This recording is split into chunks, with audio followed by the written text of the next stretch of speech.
नमस्कार दोस्तों। दुनिया की तेजी से विकसित होती अर्थव्यवस्थाओं का समूह ब्रिक्स का जो 16वां समिट है रूस के कजान शहर में हो रहा है। रूस, चीन, ब्राजील, साउथ अफ्रीका समेत दुनिया के 28 देशों के जो राष्ट्र प्रमुख है वो इसमें पार्टिसिपेट किए थे।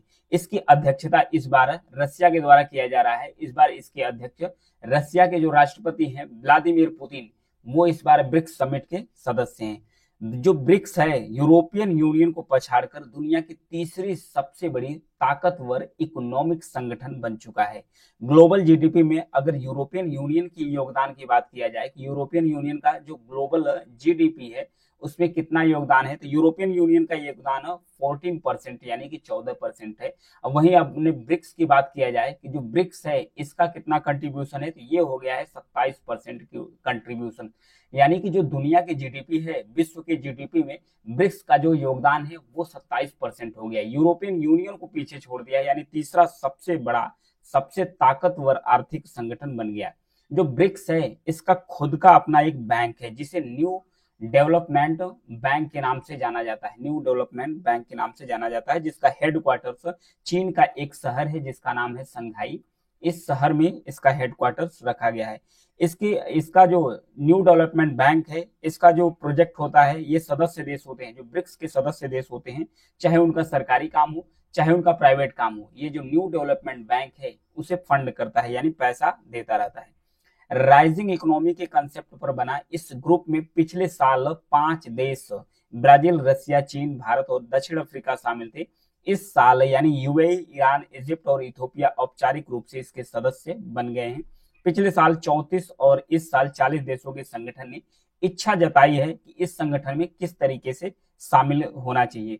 तो आज इस वीडियो में समझेंगे कि जो ब्रिक्स है इसकी अहमियत क्या है, इसकी कितनी ताकत है, अमेरिका समेत पश्चिमी देशों की नजर इस पर क्यों गड़ी हुई है, और कई सारे ऐसे देश हैं जो इसमें शामिल क्यों होना चाहते हैं। तो आज इस वीडियो में समझते हैं डिटेल से। अगर वीडियो पसंद आती है तो चैनल को लाइक और सब्सक्राइब जरूर कीजिएगा। तो आइए स्टार्ट करते हैं। दुनिया की 28% जमीन ब्रिक्स देशों के पास है। अगर दुनिया की विश्व की कहा जाए कि विश्व की जो 28% लैंड है वो जो ब्रिक्स कंट्री है उसी के इन्हीं देशों के पास है। तो कैसे कैसे है एरिया वाइज अगर बात किया जाए तो यहाँ पर देखिए भारत की अगर जमीन की बात किया जाए तो भारत के पास लगभग 32 लाख वर्ग किलोमीटर जमीन भारत के पास है। चाइना के पास 96 लाख वर्ग किलोमीटर है। वहीं रसिया के पास तो सबसे ज्यादा लैंड है, पूरी दुनिया में सबसे ज्यादा जो लैंड एरिया है रसिया के पास है, 1.7 करोड़ वर्ग किलोमीटर फैला हुआ है। ब्राजील के पास 85 लाख वर्ग किलोमीटर से। वहीं साउथ अफ्रीका की बात किया जाए तो 12 लाख वर्ग किलोमीटर से, 12 लाख वर्ग किलोमीटर है। वही परसेंटेज में तो भारत के जो लैंड एरिया है, दुनिया का जो विश्व का नक्शा है, विश्व के नक्शे में 2.4% का एरिया भारत होल्ड करता है। वहीं चाइना 6.3% और सबसे ज्यादा जो लैंड एरिया है रसिया के पास है 11% है। वहीं ब्राजील 5.6% और इन देश शामिल है। और देशों की बात की जाए जो नए सदस्य बने हैं, इजिप्ट, इथोपिया, ईरान और यूएई, इसके अगर लैंड एरिया की बात किया जाए तो 10 लाख वर्ग किलोमीटर एरिया है इजिप्ट की। इथोपिया की 11 लाख वर्ग किलोमीटर है। वही ईरान की 16 करोड़ से, यानी कि ईरान की भी जो लैंड एरिया है वो काफी ठीक ठाक है। यूएई की बात किया जाए तो यूएई लगभग 43 लाख वर्ग किलोमीटर शामिल है। और भी अगर इसके ताकत की बात किया जाए तो इकोनॉमी की बात किया जाए कि दुनिया की कितनी ज्यादा इकोनॉमी होल्ड करके रखा है और कितना ज्यादा पॉपुलेशन को होल्ड करके दोनों ही देशों रखे हैं। अगर पॉपुलेशन की बात किया जाए तो दुनिया की जो 44% आबादी है ये ब्रिक्स देशों के पास ही है। जो ब्रिक्स देश है दुनिया की जो 44% आबादी है इन्हीं देशों में शामिल है। अगर बात किया जाए भारत की, तो भारत के पास कितनी आबादी है और इसके बाद और देशों के पास कितनी आबादी है। तो भारत की आबादी हमें लग रहा है लगभग 145 करोड़ पहुंच गई है। भारत की आबादी 145 करोड़ पहुंच चुकी है। अब फिर उसके बाद चाइना की बात किया जाए तो चाइना की 141 करोड़ है। अब फिर वहीं रूस की बात किया जाए तो रूस की आबादी 14 करोड़ है। फिर ब्राजील की बात किया जाए तो 21 करोड़ है, ब्राजील के पास 21 करोड़ है। अब फिर साउथ अफ्रीका की बात किया जाए तो साउथ अफ्रीका के पास 6 पॉइंट इतना करोड़ आबादी है। अगर पॉपुलेशन की बात किया जाए 44% ब्रिक्स देशों के पास है।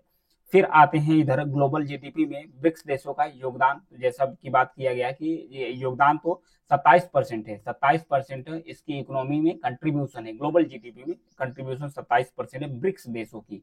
अगर बात किया जाए ट्रिलियन डॉलर्स में और परसेंटेज में, तो भारत की बात किया जाए तो 2024 से पहले शामिल होने से भारत की जो इकोनॉमी है 3.7 ट्रिलियन डॉलर थी। वहीं चाइना की 19 ट्रिलियन डॉलर से, रशिया की 2 ट्रिलियन डॉलर है, वहीं ब्राजील की भी 2 ट्रिलियन डॉलर है, वहीं साउथ अफ्रीका की बात किया जाए तो 0.39 ट्रिलियन डॉलर इकोनॉमी है।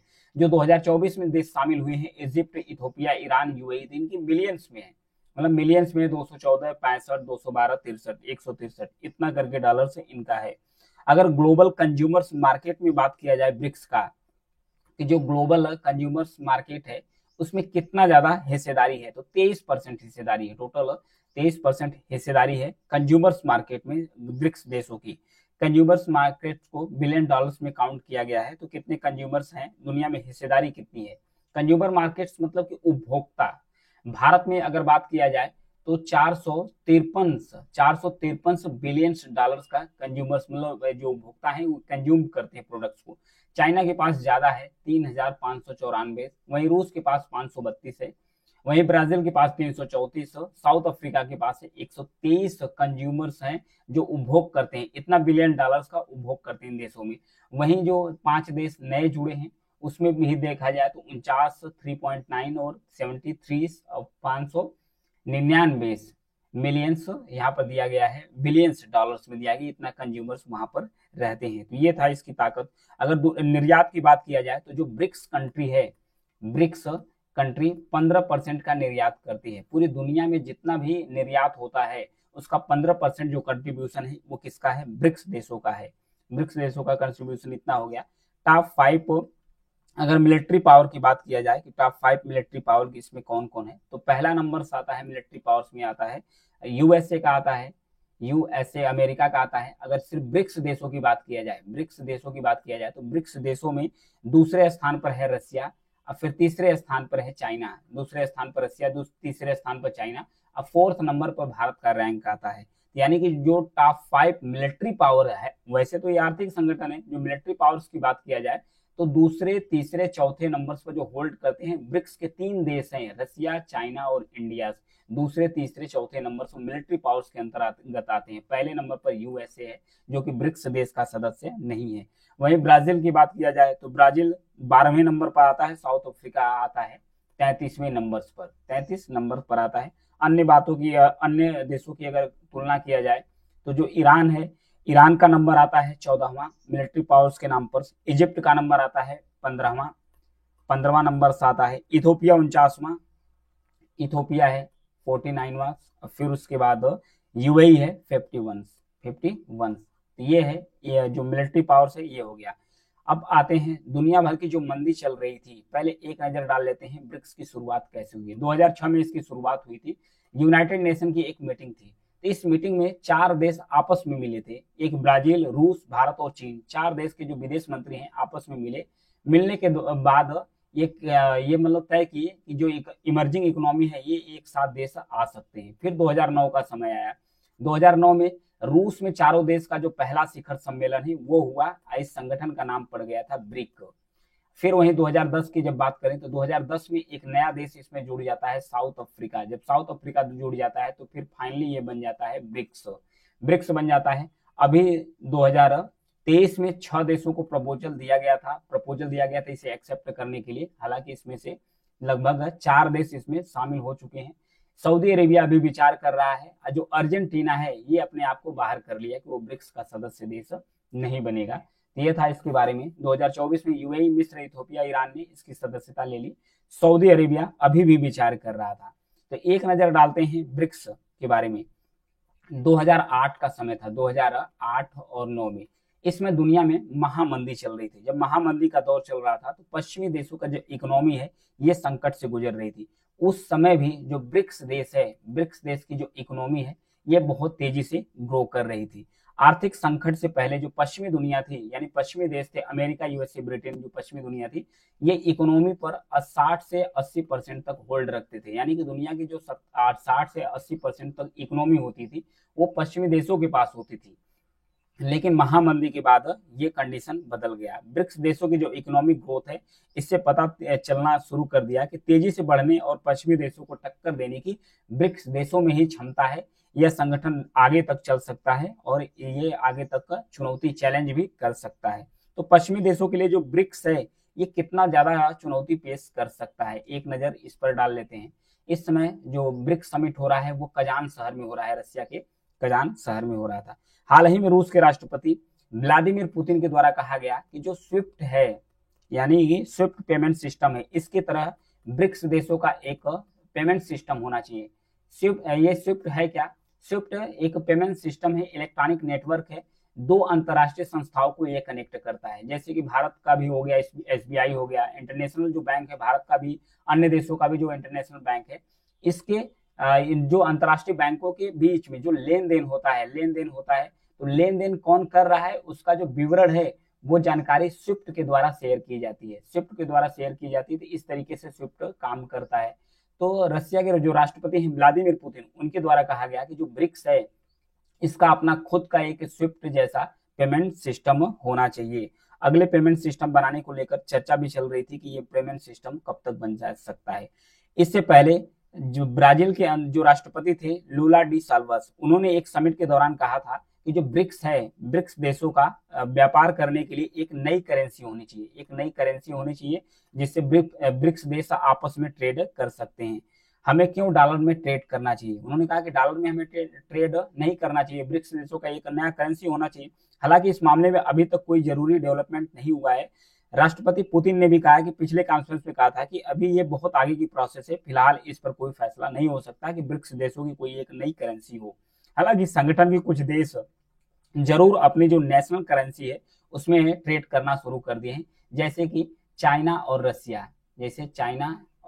दो देश हैं, आपस में जो उनकी नेशनल करेंसी है उसमें अपना ट्रेड करना शुरू कर दिए हैं। इसकी वजह से अमेरिका और पश्चिमी देशों ने रूस का जो एसेट्स है वो सीज कर दिए थे। जब रूस का एसेट्स जो संपत्ति है जब सीज कर दिए गए थे पश्चिमी देश और रसिया के द्वारा, तो रसिया ने अपना जो नेशनल करेंसी है वो शुरू कर दिया, और किसके साथ मिलकर? चाइना के साथ मिलकर रसिया ने अपना नेशनल करेंसी में व्यापार करना शुरू कर दिया था। तो इसकी वजह तो बताया जा रहा था कि अमेरिका को ऐसे जो नुकसान हुए थे। नए देशों के शामिल होने से कितना बदलाव आएगा ब्रिक्स देशों में? अगर नए देश इसमें शामिल होते हैं तो ब्रिक्स का जो कंडीशन है वो कितना बदलेगा, वो कितना पावरफुल होगा। ब्रिक्स में नए देशों के शामिल होने की वजह से इसकी जो ताकत है वो और बढ़ जाएगी। यूएई, ईरान, इजिप्ट, इथोपिया से जुड़ने के बाद ब्रिक्स देशों का जो बाजार है, जो इसका मार्केट है, मार्केट लेवल बढ़ जाएगा। पहली बात, जो इसकी इकोनॉमी है और भी बढ़ जाएगी, जिसकी ग्लोबल निर्यात क्षमता 2% से भी अधिक हो जाएगी। अगर यूएई जैसी तेज गति वाला, क्योंकि जो यूएई है ये बहुत तेजी से इकोनॉमी इसकी इमर्ज कर रही है, इसका पूरी दुनिया के मार्केट में 2% तक सिर्फ एक्सपोर्ट होता है, 2% तक इसका निर्यात होता है। तो 2% निर्यात और भी जुड़ जाएगा ब्रिक्स देशों के अंदर। यहाँ पर देखिए 2023 में 6 देशों को प्रपोजल दिया गया था, Saudi Arabia, Argentina, Egypt, Ethiopia, Iran और यूएई। हालांकि ये 4 देश इसके मेंबर बन गए। अर्जेंटीना ने अपने आप को बाहर कर लिया है, सऊदी अरेबिया अभी भी विचार कर रहा है। तो फिर उसके बाद हालांकि इन देशों जो ब्रिक्स में नए देश शामिल होंगे तो जो इनकी जनसंख्या है ये तो बढ़ेगी ही, इससे व्यापारों का भी बढ़ावा होगा, उसके साथ जो सैन्य ताकत है ये भी बढ़ेगी। हालांकि जो ब्रिक्स है यह एक आर्थिक संगठन है, कोई सैन्य संगठन नहीं है, लेकिन फिर भी एक तरीके से जोड़ा जा रहा है कि इसकी मिलिट्री पावर्स भी बढ़ सकती है। भारत की चिंता क्या है? इंडिया क्यों कंसर्न्स कर रहा है, चिंता व्यक्त कर रहा है? ब्रिक्स समिट से पहले 18 अक्टूबर को रूस के राष्ट्रपति पुतिन ने बताया कि 34 देशों ने ब्रिक्स में शामिल होने की इच्छा जताई है।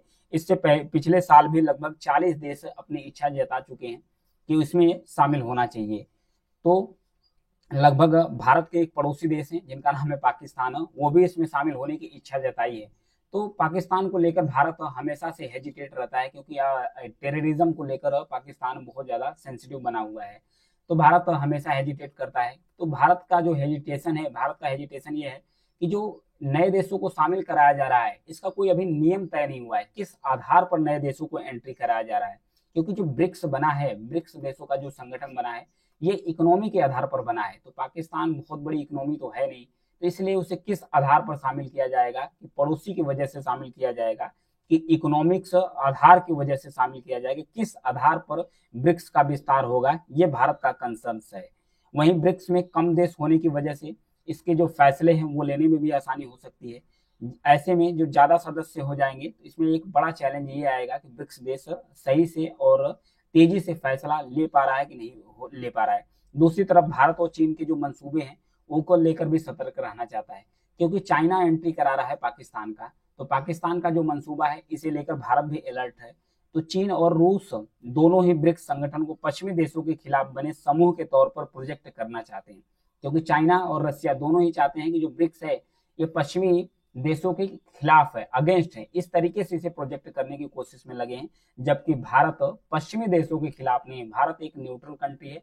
भारत पश्चिमी देशों और जो एशियाई के कंट्री है, जो ब्रिक्स देश हैं, इसके साथ एक संतुलन बनाकर चलना चाहता है। ये था भारत और ब्रिक्स के बारे में, ब्रिक्स की ताकत के बारे में, और ब्रिक्स में नए मेंबर्स क्यों जुड़ना चाहते हैं इसके बारे में।